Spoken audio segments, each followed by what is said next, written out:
fait une prépa HEC, une école de commerce, je me suis spécialisée en gestion finance. Et très vite, j'ai trouvé du boulot comme contrôleur de gestion. Dans cette expérience, j'ai moi-même recruté des managers de transition.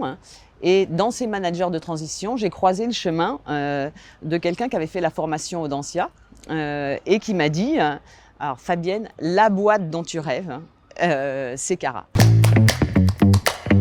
Le management de transition, enfin moi, ma façon de le vivre en tout cas, et au travers des missions que j'ai fait par Cara, ça se passe comme ça. On arrive dans une entreprise à un moment donné où il y a souvent un trou dans la raquette sur un profil, dans une phase où l'organisation est en mutation, en réflexion. En même temps qu'on prend ce poste, on doit accompagner l'entreprise.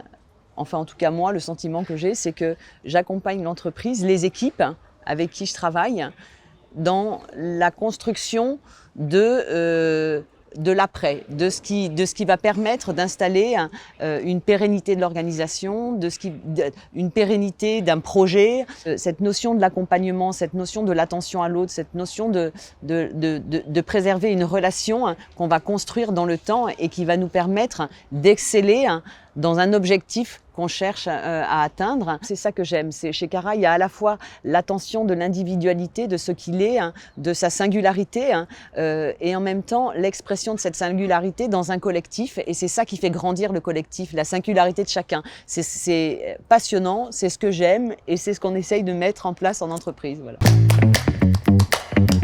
Je suis assez sportive et effectivement j'aime l'acrobranche parce que d'abord on est en hauteur. C'est une façon de voir les choses très différemment de ce qu'on voit d'habitude. Tous les angles sont différents et quelque part effectivement on peut trouver le lien avec le management de transition. Le manager, il a aussi des moments où il est très seul, des moments où il faut qu'il prenne cette hauteur, des moments où il faut qu'il comprenne l'environnement dans lequel il est. Pour dire je vais poser ma parole comme ça. Et oui, il y a une forme de parallélisme, effectivement. Ouais.